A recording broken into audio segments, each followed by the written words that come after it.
que hoje trouxe a palavra do Senhor.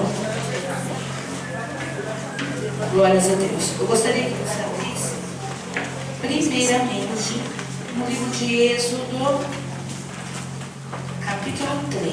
Depois a gente vai lá para Mateus. A palavra do Senhor, ela se renova cada dia. E nós já falamos aqui sobre o chamado de Moisés, eu já falei, a pastora Vilma já falou.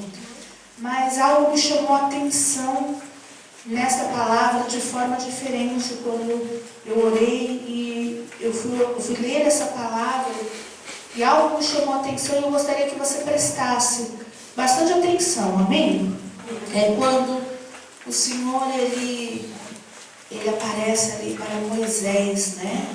E ele chama e diz assim: apacentava Moisés o rebanho de Jétro, seu sogro, sacerdote de Midian, e levando o rebanho para o lado ocidental do deserto, chegou ao monte de Deus, a Horebe, e apareceu-lhe o anjo do Senhor numa chama de fogo, no meio de uma sarça. Moisés olhou, e eis que a sarça ardia no fogo, mas ela não se consumia, não se acabava, né? Então disse consigo mesmo: irei para lá e verei essa grande maravilha, porque essa sarça não se queima. Então ele olhou, né, e falou: eu vou lá, né?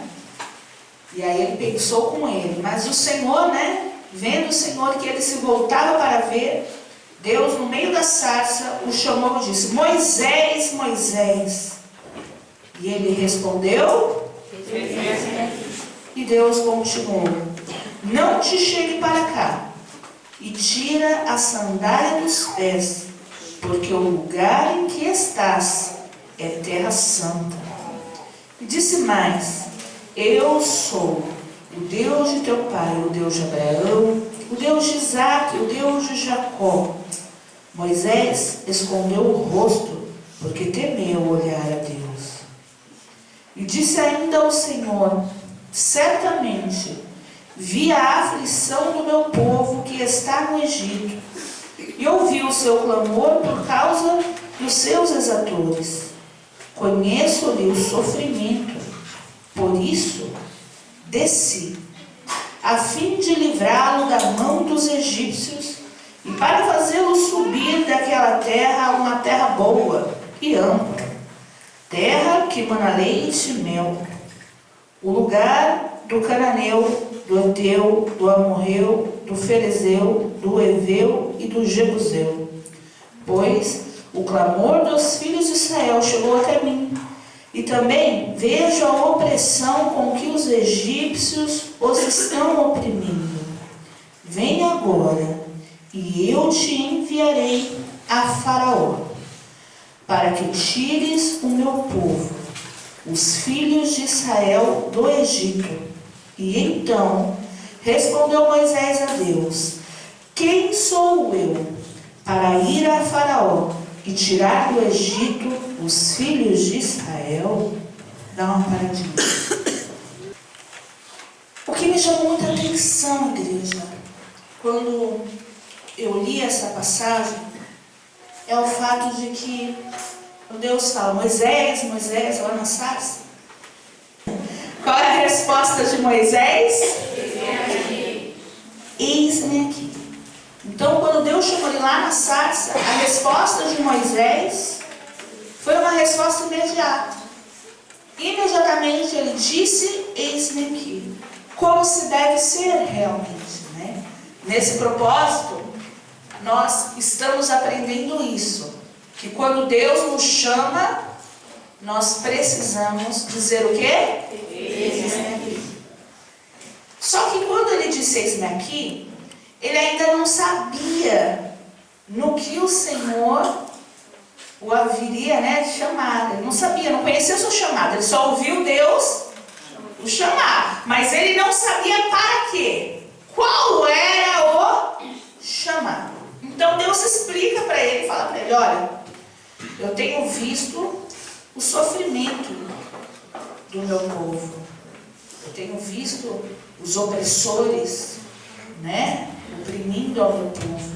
Aquele povo estava vivendo dessa forma por culpa deles mesmo, porque eles sempre falhavam, né? Era sempre aquela coisa de dar brecha, e ali nas brechas acabava que o diabo fazia festa na vida do povo.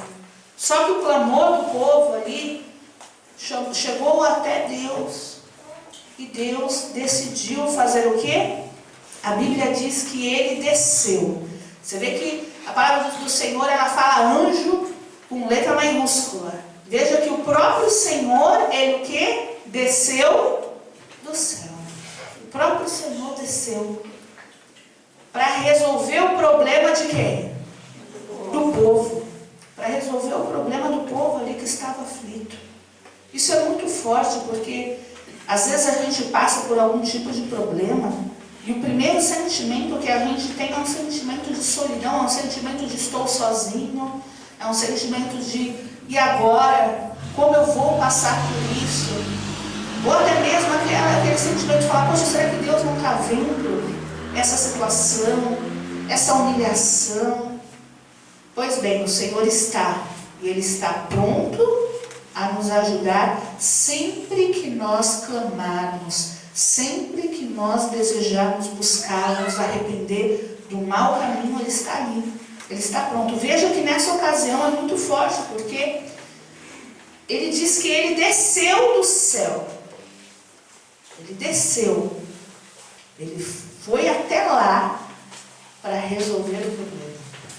Ele saiu ali do conforto do céu, né, onde no céu ali ele tem tudo, é rei, para vir aqui resolver o problema das pessoas. E Moisés, ele fazia parte desse chamado aí, né? Moisés, ele fazia parte desse plano de Deus para salvar desde o início. Deus já tinha ali, desde o início, lá atrás, Deus já tinha calculado tudo. Moisés já veio com esse objetivo. O plano de Deus iria se cumprir. Veja que Deus, ele faz as coisas e às vezes a gente não entende. Ele não levantou uma pessoa qualquer, ele levantou uma pessoa que ele designou para isso, mesmo que passasse um tempo. Mesmo que para as pessoas talvez elas estivessem orando e achando que Deus não estava fazendo nada. Na verdade, Deus estava trabalhando. Na verdade, Deus tinha um plano e Deus estava preparando. Moisés estava crescendo, Deus já havia ali preparado toda a situação para que o nome dele fosse glorificado através da salvação do povo. Esse é o desejo de Deus na nossa vida. Que o nome dele seja glorificado através da nossa vida abençoada, da nossa vida liberta, da nossa vida salva. Amém? Só que voltando para Moisés, a questão do chamado, a gente vê que de imediato ele disse, eis-me aqui, como realmente a gente deve fazer. Só que quando o Senhor falou para ele qual era o chamado dele, o que ele ia ter que fazer, eu achei muito interessante, porque ele pergunta assim para Deus, quem sou eu? Quem sou eu para fazer isso? Quem sou eu? E eu vejo muita gente fazendo essa pergunta hoje. Deus chamando vocês para uma vida abençoada, Deus chamando vocês para fazer a obra dele, Deus chamando vocês para ser exemplo, Deus chamando vocês para falar em nome dele, e talvez, você sabe qual é a resposta que vocês dão? Vocês até falam isso aqui, de cara, mas aí, quando você começa a entender o que Deus quer de você, você fala, mas quem sou eu? Quem sou eu? Quem sou eu para fazer isso que Deus quer?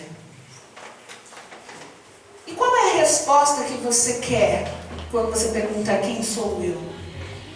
Eu não sei, aqui, quando Moisés perguntou, o que ele quis dizer com isso? Será que ele quis dizer, Senhor, quem sou eu? Eu tenho capacidade para isso?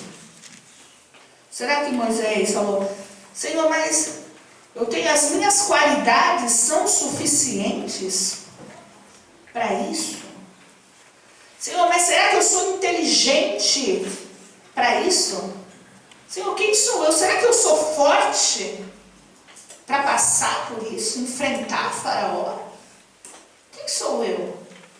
Eu não sei qual era a resposta que ele estava esperando de Deus, mas eu entendo aqui nessa pergunta de cara que ele já se sentia incapaz. E eu quero perguntar para você: quantas vezes você se sentiu incapaz de fazer algo? Talvez o sentimento de incapacidade seja um sentimento que te persegue. Você acha que você é incapaz de fazer as coisas. Você olha para os outros e você fala assim: aquele ali, ele é melhor do que eu. Ele sabe fazer tal coisa, eu não sei. Deus pode usar, eu não posso. Olha como Deus usa aquela pessoa, mas eu não sei. Quantas pessoas, elas dizem eis-me aqui, de cara, mas quando o Senhor se manifesta para ela e mostra para ela o que Ele espera dela, ela fala: eu não sou capaz. Quantas pessoas sabem que viver no pecado é ruim, sofrem, sentem solidão, e aí elas vêm para a igreja. Aí chega aqui, o Senhor chama ela, a primeira coisa que elas fazem é eis-me aqui. E quando o Senhor fala: agora você vai abandonar o pecado para viver. Senhor, mas eu não sou capaz. Eu não posso, eu não consigo viver sem aquilo. Eu não consigo viver se não for dessa forma. E muita gente acredita que sempre os seus problemas são piores do que os dos outros. Eu atendo muita gente, converso todo final de culto. Eu sumo ali na minha salinha, estou todo dia atendendo alguém que vem fazer atendimento. E eu vejo que o que as pessoas sentem é: o meu problema, pastora, é muito sério. Ah, mas Deus pode fazer, olha, teu amigo venceu. Não, mas o meu amigo, o problema dele não chega nem aos pés do meu. A pessoa sempre pensa que é mais difícil para ela, sabe? A pessoa às vezes pensa que é mais difícil para ela. Ah, mas é mais difícil para mim. Meu amado, não importa o tamanho do problema, o tamanho da dificuldade, porque o que é grande para você, aos olhos dos outros é pequeno, e o problema dele é grande para ele. Cada um tem os seus problemas, as suas dificuldades, as suas limitações, cada um tem. Cada um tem as suas limitações, só que se você deixar essa limitação que você conhece com os teus olhos te brecar, Moisés talvez aqui conhecia a limitação dele. Deus estava falando: você vai encarar Faraó. Poxa, ele morou num palácio, ele cresceu, ele sabia a força que existia ali em Faraó, e ali ele colocou a limitação dele para fora. Quem sou eu para fazer o que o Senhor está me falando? Meu amado, quem é você? Quem é você? Talvez você está tentando aí descobrir quem é você. Poxa, quem sou eu? Eu não sou tão forte, tão corajoso, eu não sou tão... Talvez você está buscando a resposta do quem é você está buscando a resposta errada. Porque quando Moisés pergunta para Deus: quem sou eu para ir até Faraó? A resposta de Deus não foi: Moisés, você é forte. Moisés, você é capaz. Moisés, você consegue. Essa foi a resposta de Deus? Não. Qual foi a resposta de Deus?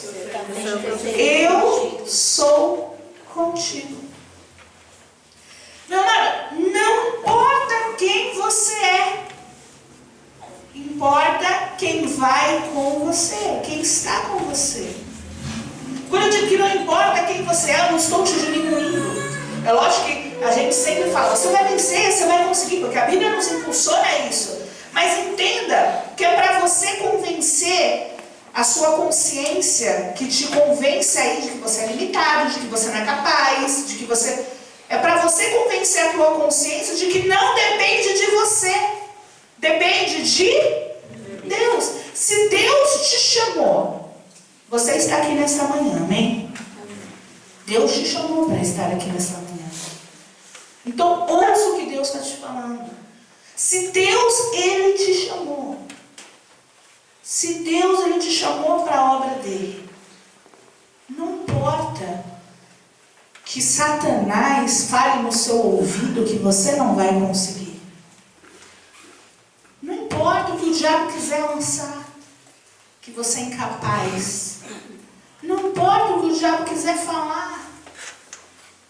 Tudo isso não vale nada, porque tem alguém que está com você. Esse alguém é um alguém qualquer? Não. Será que é um alguém qualquer? Meu amado, vamos aceitar o chamado do Senhor. Entender que se Ele nos chamou, Ele vai nos dar força. Ele vai ser a nossa força. Ele não vai só nos dar força, mas Ele próprio será a nossa força. Ele não vai só nos dar coragem, mas Ele mesmo é a própria coragem. A própria coragem está com você, para você fazer o que é preciso. Então pare de achar que você não é capaz. O Senhor aqui estava ensinando uma lição a Moisés. Não importava o tamanho da força dele aos olhos humanos, não importava o que as pessoas poderiam achar dele, ou o que ele mesmo achava dele. E quando a gente vê a história de Moisés, a gente não vê uma autoestima tão alta, né? A gente já viu líderes mais impulsionados, né? Então, talvez Moisés ele não se sentia tão capaz, mas ele tinha que entender que não dependia da capacidade dele. A própria capacidade que era Deus, era com ele. Então, se Deus era com ele, ele ia vencer o que fosse preciso. E foi o que Moisés fez. A partir daqui, Moisés foi, teve luta, teve guerra no meio do caminho. Teve dúvida? Ah, teve dúvida. No meio do caminho teve dúvida. Quando ele ia falar com o Faraó, e Faraó resistia. E às vezes, você é impulsionado a fazer algo e você começa a guerrear contra o diabo. E você espera que quando você começa a guerrear, você espera que o diabo, ele cesse instantaneamente. E é ali que você às vezes cai no burro, porque ele não cessa. Porque o que o diabo ele faz? Ele resiste. Ele resiste, ele fica ali, você guerreando, ele fica ali, você tem que lutar até o fim. Porque infelizmente a gente tem um inimigo que resiste. E às vezes esse inimigo tem uma qualidade melhor que a nossa, que é essa resistência que nós não temos. Muitas vezes, diante de um problema, de uma resistência do mal, você desiste. Poxa, por que não insiste? Você tem sempre a opção, diante da resistência, você ou insiste ou desiste. Por que a tendência é desistir? Ao invés de insistir. Você começou a orar pela sua família, orar por uma causa, e chega na sua casa, parece que o diabo está o quê? Resistindo. Você fala, poxa, eu comecei a orar, piorou. Às vezes parece que piorou, porque quando você não orava, estava do jeito que o diabo gosta. Aí você começa a guerrear contra o mal que quer destruir a sua família, aí o diabo começa a gritar. E aí quando o diabo começa a gritar, você pensa, poxa, não está funcionando. Não está funcionando, piorou. E aí você desiste. E isso é um erro. Satanás tem sido vitorioso na vida de muitos filhos de Deus que deixam de ser filhos de Deus, abrem mão do seu chamado. Satanás tem sido vitorioso em muitas situações porque ele persiste e o cristão desiste. Adianta desistir, igreja? Não adianta não. Desistir só piora a situação. Teve problemas na caminhada de Moisés? Teve sim. Mas ele foi até o fim. Teve situações difíceis? Teve. Dele falar para Deus, Deus, mas nem isso não funcionou, mas nem essa praga, mas nem essa situação, e Deus tendo que ir ao extremo. Foi difícil, mas a vitória veio. O povo foi livre? Foi. E aí, quando a gente vê que o povo foi livre, a gente vê que o povo, ele passa ali pelo Mar Vermelho, e ali foi a libertação real, quando o mar engole ali os cavaleiros de Faraó, que estavam atrás deles. Aí você vê, poxa, agora verdadeiramente o povo está livre. Agora verdadeiramente o povo vai ver uma vida maravilhosa. Estavam há 40 dias ali da terra prometida, a terra que mana leite e mel, tudo que o Senhor tinha preparado, planejado, coisa linda. Mas aí o povo, ele é o povo. Gente, a gente tem que cuidar para a gente não ser o povo. A gente não pode esquecer do nosso chamado. A gente não pode esquecer de quem é conosco. E o povo esquecia toda hora quem era com eles. Então, eles tinham fome, vão morrer de fome, porque eles tinham esquecido quem era com eles. Estamos com sede, o que vai acontecer? Vão morrer de sede, porque eles tinham esquecido quem era com eles, sem contar o sentimento de medo, de agora já era, acabou. Então, veja que o povo, ele foi, e você vai lendo a palavra de Deus, e você vê assim, se eu fosse fazer um gráfico da fé do povo, vamos fazer um gráfico, você vai ver que é isso daqui, o gráfico, o auge da fé, o povo clamando, uma fé, uma força, e aí de repente o povo fazia assim,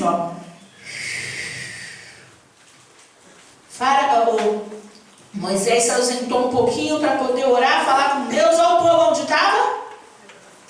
Vamos procurar aí alguma coisa, vamos juntar aqui, cada um dá um pedacinho de ouro, vamos montar um bezerrinho de ouro, a gente tem que adorar alguma coisa aqui.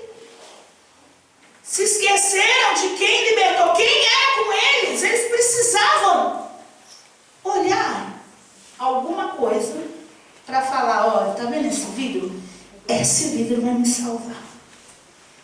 Eles seguravam alguma coisa que eles precisavam ver, porque eles eram incapazes de entender que Deus Todo-Poderoso, era com eles. E é engraçado que eles viam o poder de Deus, não é falar assim, eles não entendiam porque não viam, eles viam. Eles viam o poder de Deus. A todo momento eles viam ali que durante o dia a nuvem guardava eles daquele sol escaldante. Durante a noite a coluna de fogo os guiava e os aquecia. As suas roupas, suas vestes não envelheciam. Estou com fome, então vai comer até sair pelos narizes. Vai ter carne? Então vamos comer carne. O povo tinha tudo. Mas é engraçado que sempre daquele jeitinho. E aí foi. Você vê o Antigo Testamento todinho desse jeitinho assim, até o momento que o Senhor teve que vir lá, descer do céu, e agora o Senhor ia descer novamente do céu para vir aqui para falar, meu Deus, não resolveu lá atrás, não resolveu, eu desci do céu para o povo vencer, para o povo entender que eu sou com eles, que se eu estiver com eles, não tem mais nada que possa vencê-los. Mas eles não entenderam nada. Não entenderam nada, nada. Pegaram a lei, bagunçaram tudo. Levaram ao entendimento que não era. As coisas tomaram proporções. E aí então, o Senhor tem que olhar e tem que falar assim, poxa, não adianta eu só descer e explicar o que eles têm que fazer. Eu vou ter que ficar lá. Eu vou ter que viver como homem, porque eles acham que o homem não tem capacidade. Eu vou ter que viver como homem para eles entenderem que dá para viver sem pecado, que dá para viver escolhendo o certo, que dá para viver em santidade. Eu vou ter que viver como homem e ali ensiná-los a buscar o Pai, porque eles não estão sabendo buscar. Então o Senhor, Ele tem que fazer o quê? Depois de tantos anos, vem o momento, porque o Senhor já tinha um plano, Deus já tinha um plano. Quando Ele viu que, não adianta. Já tinha feito aliança lá atrás com Noé. Já tinha feito aliança lá atrás. E Ele falava, agora vai. Mas não ia. Agora vai. E o povo desanimando. E o povo colocando suas debilidades como se dependesse deles. Saindo da dependência de Deus, que é o que Deus quer. Se a gente viver na dependência dele, a gente consegue vencer. E aí vem o Senhor Jesus. Eu gostaria que você abrisse a sua Bíblia rapidinho. No livro de Mateus. Mateus 26, 36. Aí vem Jesus. E também passa por todo o processo, né? Nasceu, foi enviado para isso, era parte do plano de Deus. Muita gente, né? Desde lá do Antigo Testamento, muitos profetas, como a pastora pegou no culto passado, o profeta Isaías, outros profetas, já sabiam qual era o plano de Deus, que Deus enviaria e aguardavam. Só que não chegava, porque era na hora que Deus falasse, é agora.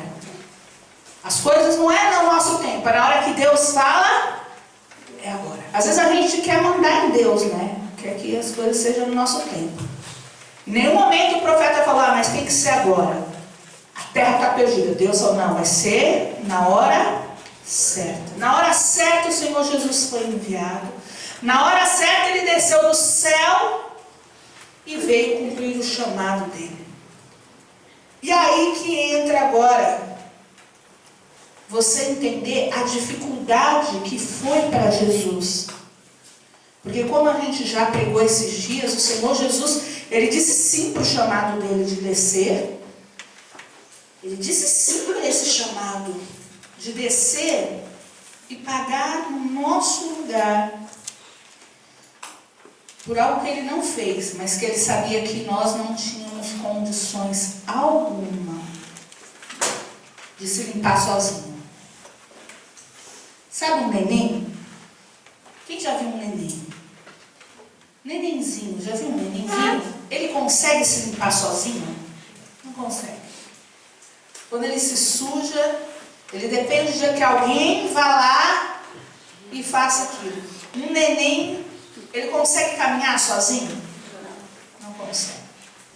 Ele depende que alguém vá, pegue ele no colo, leve, guie para lá, para cá. Não é assim? Foi o que o Senhor Jesus fez. O Senhor Jesus falou, bom, eles são como neném. Eles não têm maturidade espiritual. Sabe o que é maturidade espiritual? É você entender as coisas, eles não entendem. Então eu vou descer e eu vou ensinar. E aí sim, como uma criança, não sabe, mas ela aprende, ela cresce. Chega uma hora que a criança já se limpa sozinho. Chega uma hora que a criança já sabe tomar banho sozinho. Chega uma hora que a criança já sabe andar sozinho, sem precisar que alguém leve para lá, para cá. E o Senhor Jesus desceu para realizar esse processo conosco, como nosso Pai. Ele se sacrificou por nós. Como nosso Pai, Ele veio, nos ensinou até essa maturidade. Se você olhar os evangelhos, ele é os ensinamentos para que ele não tenha que descer de novo. Ele está completo, gente. Todo o tempo que ele passou ali foi um tempo que ele achou suficiente para que nós pudéssemos entender a vida. E ele passou e cumpriu o seu chamado com excelência. E talvez você olhe e fale, foi super fácil, porque ele era Deus. Ele desceu com a condição humana, já para mostrar para a gente que pode vir o que for. Podia vir pratos de pecado para ele, como vinha para todos os homens. Ele estava aqui como homem, mas ele veio e nos ensinou que é possível ser santo, é possível ser filho de Deus, mesmo sendo humano. É possível ser filho de Deus. É possível ter uma vida de testemunho. É possível você ser usado como instrumento na vida de outras pessoas. O Senhor Jesus foi instrumento de Deus para levar salvação, cura, libertação para todas aquelas pessoas que cruzaram o caminho do Senhor naquela época. E Ele nos ensinou que é possível a gente levar luz, salvação a todas as pessoas que querem cruzar o nosso caminho, a gente levar essa luz, essa salvação. É Ele. Amém, igreja? É possível. Só que o Senhor Jesus veio e nos ensinou tudo isso. Não foi fácil, porque falar de Deus era gostoso. Ele falava de um Pai que ele conhecia pessoalmente ali, de um amor real. Mas quando o tempo foi passando, e aí foi vindo as perseguições, as coisas começaram a ficar mais complicadas. Até o momento que foi a hora estava chegando, o fim. Ele veio, nos ensinou como deveríamos agir. Agora Ele iria se sacrificar por nós, morrer no nosso lugar. Ele ia fazer algo que era decisão. Eu quero passar um vídeo para vocês. Eu quero que você preste atenção nesse vídeo. Esse vídeo, ele mostra um animalzinho. E arruma aí para ele, vai arrumando já preparando o vídeo. Ele mostra um animalzinho. Eu quero que você preste atenção nesse vídeo e você entenda o que aconteceu nesse vídeo. Eu não vou falar. Você vai assistir o vídeo e vai ver o que você entende desse vídeo. Porque isso que aconteceu aqui foi muito parecido com o que o Senhor Jesus fez com a gente. Lógico, em proporções, né? Sem comparação nisso. Mas é um exemplo simples. São 20 segundos de um vídeo. Nesses 20 segundos, você vai entender uma situação aqui. Pode colocar.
Vocês entenderam o que aconteceu nesse vídeo? O que aconteceu nesse vídeo? A mãe sacrificou pelo filho. Fala aí pra mim, você está chorando aí, fala o que aconteceu nesse vídeo. A mãe sacrificou pelo filho, porque aquele jacaré ele ia matar aquele ser que ele tão indefeso. E a mãe ali salvou ele, se colocando na frente. E a mesma coisa fez Cristo por nós. É muito forte, porque a gente não entende, sabe? A gente não entende que era para ser a gente naquela cruz, era para ser a gente morrendo pelos nossos pecados. A nossa carne é pecaminosa, era para ser a gente sendo devorado. Aí o nosso Pai olha para a gente e vê que a gente não tem condição alguma. E aí Ele simplesmente se coloca como substituto da nossa vida. Ele se colocou ali como substituto. E quando assisti esse vídeo, eu fiquei muito tocada, porque na hora eu vi ali o que aconteceu, cortou um pouquinho no começo, mas você vê que o bichinho vai atravessar e a mãe olha, e aí quando ela vê que está vindo o crocodilo, você vê que ela vai. Quem é mãe? Quem é pai? Você é mãe, você é pai? Você consegue imaginar uma situação? Eu vou ao extremo. Você consegue imaginar um filho teu numa situação dessa, caindo no rio, numa situação dessa, e você ou vai assistir a morte do seu próprio filho, ou seu filho vai viver, e para ele viver, você se sacrifica. Você morre para ele ter vida. Foi o que essa mãe fez. Você vê que ela corre. E aí ela, quando chega na frente deles, ela para. Ela para, se entregando mesmo, para que o filho possa ser salvo. O Senhor Jesus fez isso por nós. Meu amado, eu quero que você entenda que não foi fácil não, viu? Será que essa mãe aí que fez isso, ela não sentiu medo? Sentiu, mas o instinto de vou ter que salvar foi maior do que o medo que ela sentiu. Se eu falar para você que ela não sentiu medo, é mentira. E se eu falar para você que o Senhor Jesus, como humano, não sentiu medo, também é mentira. A palavra de Deus diz assim. E em seguida foi Jesus com eles a um lugar de Getsemane. E disse aos seus discípulos: assentai-vos aqui enquanto vou ali orar. E levou consigo a Pedro e aos 2 filhos de Zebedeu. E começou a entristecer-se e a angustiar-se muito. Então lhes disse: a minha alma está profundamente triste até a morte. Ficai aqui e vigiai comigo. E adiantando-se um pouco à frente, prostrou-se sobre o seu rosto, e orando a Deus e dizendo: meu Pai, se possível, passe de mim este cálice, mas que todavia não seja como quero, e sim como tu queres. Será que Jesus não teve medo? Você está lendo essa palavra. Será que Jesus não teve medo? Teve. Mas no final, ele falou: Senhor, se puder afastar de mim esse cálice, me afasta. De medo, de tristeza daquela situação, diante daquela opressão. E às vezes a gente tem umas situações que a gente vive que nos oprime, que a gente sente esse medo, sabe? Mas lembra que eu falei no culto passado que não tem problema você chorar, não tem problema você ter sentimentos, desde que você não peque. Foi o que o Senhor Jesus fez. Ele estava triste, porque a situação não era contente, ele ia morrer. Ele não estava ali saltitante. Eu amo sentir dor. Não, ele ia sentir dor, ele ia ser torturado. Mas, apesar do medo e da tristeza, da dor carnal, da dor ali, do momento, ele se colocou no eis-me aqui, todavia seja como o Senhor quer. Porque ele sabia que nós não teríamos capacidade para pagar pelos nossos erros. Ele sabia que não ia adiantar a gente morrer. Então, ele morreu para que nós pudéssemos viver. Esse é o nosso Deus, é o Deus que não desiste de nós. É o Deus que se apareceu, que desceu dos céus lá atrás e que desceu dos céus depois e que vai descer dos céus agora para receber a nossa adoração e nos abraçar. Você crê? Amém. Então, se você crê e você está aqui, você fala: pastora, eu creio no meu chamado e eu não vou só falar isso aqui para quando ele me falar o que ele quer de mim, eu fugir ou eu querer achar capacidade de mim, porque eu não tenho mesmo. Eu vou entender que é ele quem me capacita. Se ele me chamou, se ele me escolheu, eu vou vencer. Mesmo que às vezes a gente passe por situação de dor, de tristeza, a gente vai ser resistente. Não seremos os que vão desistir, mas nós vamos insistir. Amém? Mesmo que o medo queira que a gente desista, como o medo quis que o Senhor Jesus desistisse, mas não foi capaz de fazê-lo desistir. O medo quis que ele desistisse, mas não foi capaz de fazê-lo desistir. O medo, meu amado, pode querer que você desista de servir a Deus. Os problemas podem querer que você desista de lutar, mas você não vai deixar isso acontecer. O Senhor Jesus se entregou e nós agora vamos tomar a ceia. O Senhor Jesus vai descer aqui, vai consagrar aquele pãozinho, vai virar o seu corpo. Aquele suco de uva vai virar o seu sangue. E o sangue dele vai nos fortalecer. O corpo dele em nós vai trazer a força que nós precisamos. A força dele. Amém? Quem nós somos? Senhor, nós só precisamos ser teus filhos. Todo o resto está nas tuas mãos. Quem nós somos? Teus filhos. Eis-me aqui. É só quem nós precisamos ser. Filhos dele, para que ele possa estar conosco, porque se nós não formos filho dele, ele não pode estar conosco. O Senhor é educado, é um cavalheiro. Ele jamais entraria na nossa vida sem que a gente abrisse a porta para ele entrar, sem que a gente permitisse que ele entrasse. Você vai permitir?